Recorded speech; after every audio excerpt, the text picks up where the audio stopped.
अस्सलाम वालेकुम स्टूडेंट्स। आज हम करेंगे क्लास 10 यूनिट नंबर 10 का थ्योरम नंबर 3। तो देखते हैं कि थ्योरम नंबर 3 में क्या कह रहे हैं। आपसे कह रहे हैं कि two tangents drawn to a circle from a point outside it are equal in length.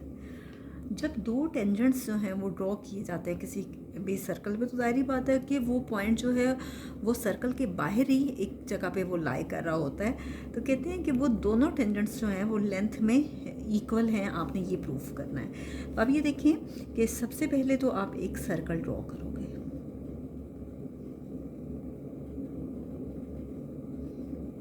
ठीक है। तो गिवन में आपके पास क्या है कि दो टेंजेंट्स हैं, टू टेंजेंट्स हैं जो एक पॉइंट लिया गया है बाहर, ठीक है। ये है सर्कल का सेंटर O और एक पॉइंट ड्रॉ किया गया है बाहर, ठीक है।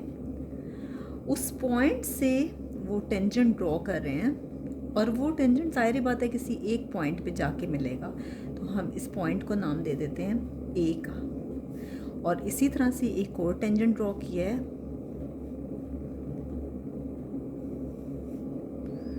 और ये आपके पास कौन सा है, पॉइंट B, ठीक है। तो दो टेंजेंट्स ड्रॉ किए हैं, टू टेंजेंट्स, एक का नाम है PA और दूसरे का नाम क्या है, PB।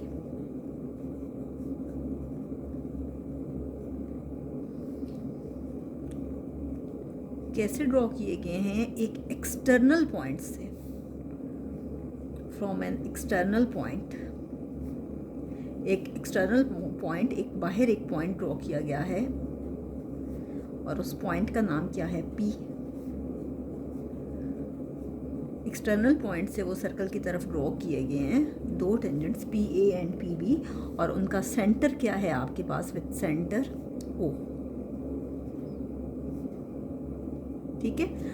अब आपको क्या करना है कि प्रूफ ये करना है, टू प्रूफ, साबित क्या करना है।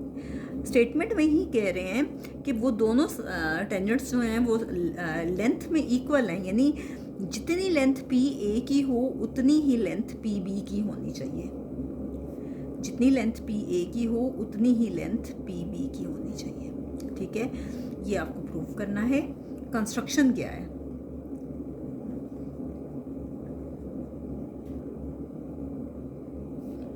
ज्वाइन कर रहे हैं O को A के साथ,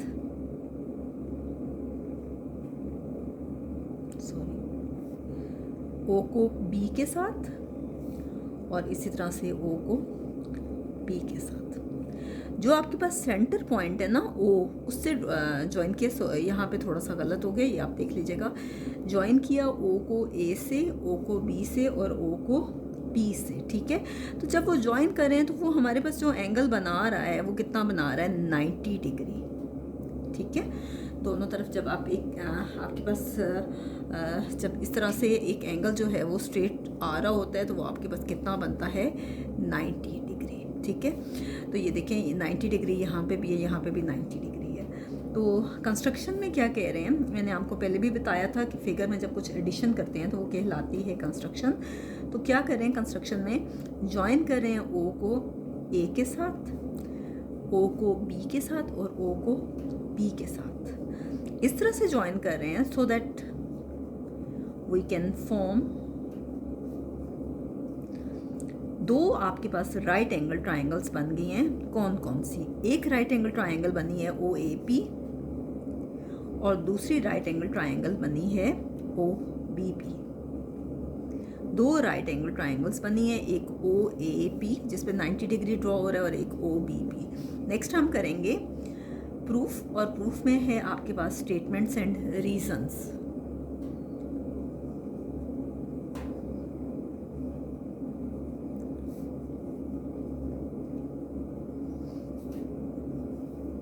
अब देखिए दो राइट एंगल ट्राइंगल्स हैं, इन एंगल राइट ट्राइंगल्स कौन कौन सी हैं, एक मैंने अभी बताई आपके पास OAP है और दूसरी है OBP, और इन दोनों में 1 to 1 कॉरेस्पॉन्डेंस लेनी है हमने, ठीक है। अब देखिए कि एंगल A भी 90 डिग्री है, एंगल B भी 90 डिग्री है, तो हम कह सकते हैं ना कि measure angle A is equal to measure angle B, और ये दोनों एंगल्स इक्वल है 90 डिग्री के, ठीक है। तो ए को हम OAP लिख सकते हैं और बी को OBP लिख सकते हैं, ठीक है। ये दोनों किसके इक्वल हैं, 90 डिग्री के। और यहाँ पे ये भी कह सकते हैं कि ये रेडियस है, आपको मालूम है OA भी रेडियस है, OB भी रेडियस है, जो कि उसके सेंटर से ड्रॉ किया गया है और जो कि परपेंडिकुलर है। तो हम ये कह सकते हैं कि रेडियाई परपेंडिकुलर हैं, जो रेडियस हैं वो परपेंडिकुलर हैं। और किसके परपेंडिकुलर हैं, दोनों टेंजेंट्स के। और टेंजेंट्स कौन से हैं, एक टेंजेंट है PA और दूसरा टेंजेंट है PB, और ये दोनों परपेंडिकुलर हैं, दोनों टेंजेंट्स के परपेंडिकुलर है आपके पास, ठीक है। नेक्स्ट है आपके पास कि आप देखिए जो भी एंगल होता है उसकी जो अपोजिट साइड होती है वो आपके पास हाइपोटेन्यूज कहलाती है। तो 90 डिग्री की अपोजिट साइड OP है और इसी तरह से यहाँ पे 90 डिग्री की अपोजिट साइड भी OP है। तो हाइपोटेन्यूज OP इक्वल है हाइपोटेन्यूज OP के, और ये दोनों में कॉमन है। इसी तरह से OA, जितनी लेंथ OA की है इतनी ही लेंथ OB की है, क्योंकि दोनों रेडियस हैं और रेडियस आपको पता है कि किसी भी सर्कल में आपके पास सेम होते हैं, radii of the same circle. तो अब 3 बातें आपके पास प्रूफ हो गई। तो हम कह सकते हैं कि triangle OAP is congruent to triangle OBP। अब दोनों ट्रायंगल्स इक्वल आ गई, तो इसका मतलब है अब हाइपोटेन्यूज इक्वल आई है, तो हम कह सकते हैं कि एंगल राइट ट्रायंगल्स में हाइपोटेन्यूज साइड्स जो हैं वो इक्वल हैं, कॉन्ग्रुएंट हैं हाइपोटेन्यूज साइड्स के, ठीक है। तो जब दो ट्रायंगल्स एक ट्रायंगल दूसरी ट्रायंगल के इक्वल हो, कॉरस्पॉन्डेंस दोनों में आ जाए, तो इसका मतलब है उसकी हर साइड दूसरी ट्रायंगल की हर साइड के इक्वल है, हर एंगल दूसरे एंगल के हर एंगल के इक्वल है। तो हम कह सकते हैं कि measure PA is equal to measure PB। इसका मतलब है कि ये साइड्स भी कॉन्ग्रुएंट हैं, ठीक है। यहाँ पे प्रूफ में मैंने एरो ले लिया था, अगर आप चाहें तो, क्योंकि ये एक रे को रिप्रेजेंट कर रहा है, लेकिन अगर वो लेंथ PA ले रहे हैं, PB ले रहे हैं, तो आप बेशक यहाँ पे लाइन सेगमेंट का ले लें कि जितनी लेंथ PA की है उतनी ही PB की है। लेकिन अगर आप एरो भी डाल देते हैं तो कोई हर्ज नहीं है, ठीक है। तो यहाँ तक हमारा ये थ्योरम कंप्लीट हो गया। इंशाल्लाह नेक्स्ट वीडियो में हम इसका थ्योरम नंबर 4 करेंगे। थ्योरम नंबर 4 और 5 कंपैरेटिवली फर्स्ट 3 थ्योरम से थोड़े से कॉम्प्लिकेटेड है, लेकिन आप समझोगे तो इंशाल्लाह आपको आ जाएगा।